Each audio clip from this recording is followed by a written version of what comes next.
দ্বিতীয় বাসীতে প্রস্তুত হতে হবে, তৃতীয় বাসীতে ফাইট হবে। এই পর্যায়ে আমাদের আজকে গ্রুপ সি পর্বে আগুন লড়াই প্রতিযোগিতা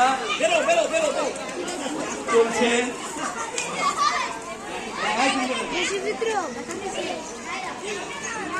ঘুরো ঘুরো ঘুরো ঘুরো ঘুরো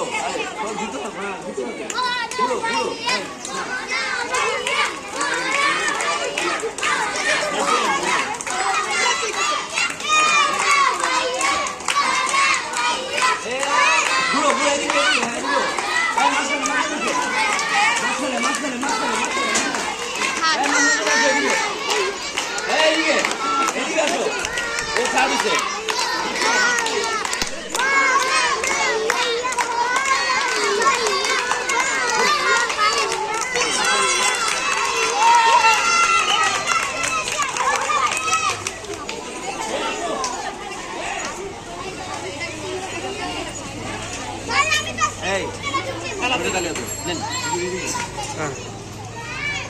আমাদের আজকে গ্রুপ সি পর্বের মোড়ক লড়াইয়ে প্রথম স্থান অধিকার করেছেন মোহনা, দ্বিতীয় স্থান অধিকার করেছেন মোস্তফা, তৃতীয় স্থান অধিকার করেছেন নয়ন।